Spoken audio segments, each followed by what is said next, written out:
अस्सलाम वालेकुम। क्या हाल है जी? उम्मीद करता हूँ खैरियत से होंगे। लोन की टैक्सेशन के हवाले से काफ़ी क्वेरीज आ रही हैं कि लोन अगर हमने रिसीव किया है किसी से, उसको कैसे ट्रीट करें। तो देखिएगा, अगर लोन एडवांस या गिफ्ट वगैरह, इसके लिए जो रूल्स रेगुलेशंस हैं उनको हम फॉलो करते हैं तो फिर तो कोई मसला नहीं। फिर तो लोन लोन ही ट्रीट किया जाएगा, गिफ्ट गिफ्ट ही ट्रीट किया जाएगा। लेकिन जो रिक्वायरमेंट्स हैं लॉ की, अगर हम वो पूरी नहीं करते तो फिर इसको इनकम कंसिडर कर लिया जाएगा और इसके ऊपर अच्छा खासा आपको टैक्स पे करना पड़ सकता है। अब चल के देखते हैं। वो कहता है जी, any amount received as a loan, advance deposit और gift by a person from another person. हमने रिसीव किए किसी और पर्सन से, लेकिन किस तरीके से? अदरवाइज देन, मतलब कि हमने यूज नहीं किया।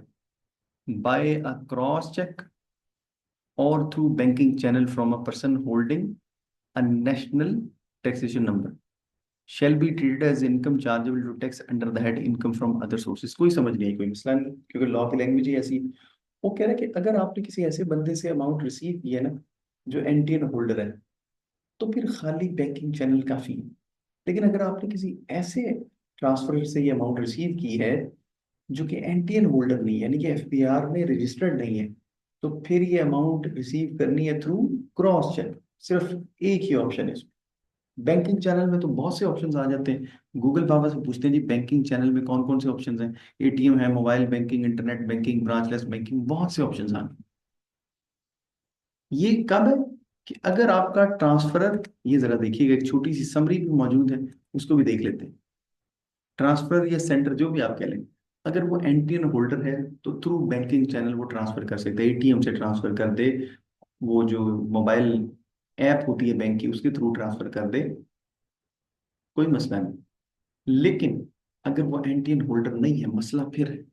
फिर एक ही ऑप्शन बचता है, क्रॉस चेक का। क्रॉस चेक के थ्रू उसने पेमेंट करनी है और हमने वो रिसीव करनी है, तो फिर वो वाकई लॉन ट्रीट किया जाएगा। अगर वो एंटीएन होल्डर नहीं है और वो एटीएम से ट्रांसफर कर देता है, वो आपको कैश दे देता है। कैश तो खैर दोनों नहीं दे सकते। कैश जहां पे आपको मिला वहां पे आपके लिए मसला शुरू हो गया। अब यूजुअली क्या होता है कि हम अपने इनफ्लोज को बढ़ाना चाह रहे होते हैं, कहीं ना कहीं अपने एसेट्स को मैनेज करना चाह रहे होते हैं, बैलेंस करना चाह रहे होते हैं, उसके लिए हम लोन का सहारा लेते हैं। या वैसे बाकी लोन भी होता है, ऐसी ऐसी तो कोई बात नहीं। तो अब चल के देखते हैं इसका रिटर्न में क्या ट्रीटमेंट होगा।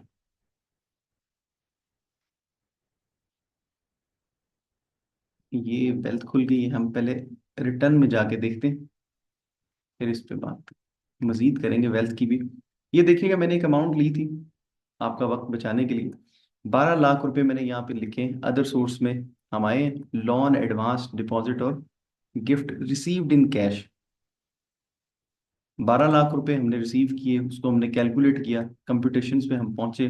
हमने जाके देखा कि उसने 75,000 रुपीज का टैक्स कैलकुलेट कर दिया। रेट्स उसने कौन से यूज किए? रेट्स अभी मजबूरन हम टैक्स ये 2024 के लेंगे। क्यों? क्योंकि ये रिटर्न जो है हमारे सामने, लेटेस्ट रिटर्न जो हम खोल सकते हैं इनकम टैक्स की, वो 2024 की। जुलाई से फिर स्टार्ट होगी 2025 की फाइलिंग। तो आप रेट्स जो है ना वो उस वक्त के फिर देख के इसको कैलकुलेट कर सकते हैं। यहाँ पे वो 8 से 12 लाख रुपए तक बता रहे हैं कि जी 8 लाख रुपए तक तो 15,000 रुपए टैक्स है। उससे ऊपर वाली अमाउंट जो है 4 लाख रुपए, उसके ऊपर 15% है। अगर आप डायरेक्टली 12 लाख रुपए तक टैक्स चेक करना चाहें तो 75,000 रुपीज की लाइबिलिटी बनती है। उसने भी 75,000 रुपीज कैलकुलेट कर दिए। कौन से रेट्स यूज करते हुए? नॉन सैलरीड इंडिविजुअल या एओपीज के लिए जो रेट्स है। अब ये तो था रिटर्न में ट्रीटमेंट। वेल्थ में इसका क्या ट्रीटमेंट है? वेल्थ में आपके लिए ये एक लाइबिलिटी, आपने अपनी लाइबिलिटीज में इसको रिपोर्ट करना है। क्रेडिट यानी कि advance borrowing, credit, deposit, loan, mortgage, overdraft, payable. ये प्लस के निशान पे क्लिक करें। यहाँ पे एनआईसी का ऑप्शन, एनआईसी लिखें, नीचे थोड़ी सी डिटेल्स दें कि जनाब ये अमाउंट किसने आपको ट्रांसफर की है, उसका नाम वगैरह लिखें ऑफिशियल। और इधर अमाउंट में आप लिख दें कि इतनी अमाउंट है, 12 लाख, 15 लाख, जितनी भी है। और जिसने आपको ट्रांसफर किया ना, वो अपना रिसीवेबल दिखाएगा, वो अपना एसेट दिखाएगा, आप अपनी लाइबिलिटी दिखाएंगे। ये है जी इसका ट्रीटमेंट। अगर आपने इन चीज़ों को फॉलो नहीं किया तो ये बहुत बड़ी जहमत बन सकती है। वैसे तो लोन कभी भी रहमत नहीं होता, लेकिन टैक्सेशन पॉइंट ऑफ व्यू से ये मजीद एक आपके लिए परेशानी क्रिएट कर सकता है अगर आपने इन चीज़ों को फॉलो नहीं किया। बस दो चीज़ें हैं कि अगर बंदा एनटीएन होल्डर है यानी कि जो ट्रांसफरर है, तो फिर वो बैंकिंग चैनल यूज करे इजी होकर, हमारे लिए कोई परेशानी नहीं बनेगी। लेकिन अगर हमने अमाउंट रिसीव करनी किसी ऐसे बंदे से जो कि एफबीआर में रजिस्टर्ड नहीं है, तो हमने उसको पाबंद करना है कि आपने मुझे क्रॉस चेक के थ्रू ये अमाउंट देनी है। बेसिकली क्रॉस चेक दे दे, मेरा काम हो जाएगा। ये है जी इसका क्रक्स। और इसके अलावा एम्प्लॉय लोन, उस पर हम एक अलग से वीडियो क्रिएट करेंगे कि एम्प्लॉय अगर अपने एम्प्लॉयर से लोन लेता है, ये भी इसमें एक इशू है, और उसके ऊपर उसको इंटरेस्ट चार्ज होता है तो क्या ट्रीटमेंट है, अगर इंटरेस्ट चार्ज नहीं होता या रिड्यूस रेट चार्ज होता है तो फिर उसको किस तरीके से मैनेज करेंगे। बस जी आज के लिए इतना ही। अपना ख्याल रखिएगा, फिर मुलाकात होगी।